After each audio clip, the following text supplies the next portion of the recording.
can now add Great Britain to the list. Trump, the presumptive GOP nominee, and British Prime Minister David Cameron are trading words. I think his remarks are divisive, stupid and wrong, and I think if he came to visit our country, I think he'd unite us all against him. The British Prime Minister David Cameron recently said he stands by his comments that your position on Muslims was stupid, divisive and wrong. Yeah. He wouldn't retract them and he wouldn't apologise for saying that. Honestly, I don't care. It doesn't matter. I mean, it's fine.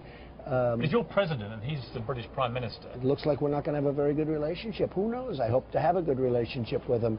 But it sounds like he's not willing to address the problem either. Would you like David Cameron... When it was brought up... Would you like him to withdraw the particular comments that you're stupid, divisive and wrong with your view about Muslims? Well, number one, I'm not stupid, okay? I can tell you that right now.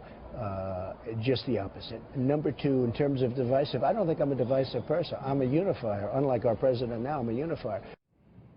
And it's not just Prime Minister David Cameron. Trump has also angered the new London Mayor Sadiq Khan. I think Donald Trump has ignorant views about Islam. When he won, I wished him well. Now, I don't care about him. I mean, it doesn't make any difference to me about him. Let's see how he does. I mean, let's see if he's a good mayor. Are you offended by what he said? Yeah, I am, because he doesn't know me, never met me, doesn't know what I'm all about. I think they're very rude statements, and frankly, tell him I will remember those statements. They're very nasty statements.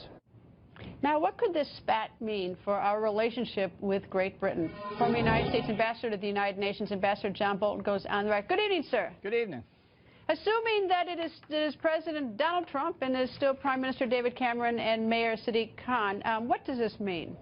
Well, I think the fundamental point is that relations among nations depend less on personal relationships among the leaders than a lot of people think. I'm not saying they're unimportant, but fundamentally, any leader who bases his policy on anything other than a very clear-eyed view of the national interest isn't doing his job. Now, in terms of the remarks themselves, I think in David Cameron's case, he made the same mistake that about 99% of America's political consulting class made in thinking there was no way that Trump could get the nomination. So I think his initial remarks were kind of a throwaway. The fact he wouldn't back away from some of them shouldn't conceal the fact that he also said that if Trump were elected, he would work with him, which is something that roughly 190 other heads of government around the world will say if Donald Trump wins. Now, in terms of Mayor Khan of London, look, London is an important city in Britain, there's no doubt about it, but for an American president, if Trump is elected,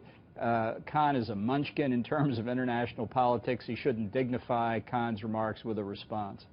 You know, it's so interesting because the Brits got their nose out of joint when President Obama was there and made a remark about Brexit, which is that June 23rd referendum, whether England exits the European Union. And now we have a situation where we have the Prime Minister, who said his statements a little while ago, and the Mayor of London talking essentially about our political scene, 2016. And I actually think most Americans will get their nose out of joint that the Brits are, you know, putting their nose in our business. No, absolutely. As did the British. A public opinion poll revealed that Obama's intervention probably rebounded against those who want to stay in the European Union. And again, to come back to Mayor Khan, you know, you have to wonder at some point whether he has political instincts better than a block of granite.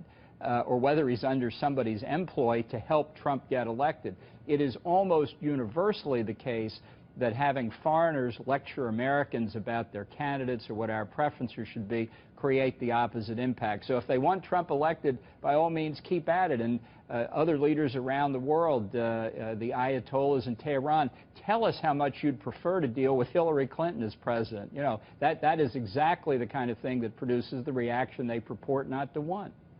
Ambassador, nice to see you, sir. Glad to be here.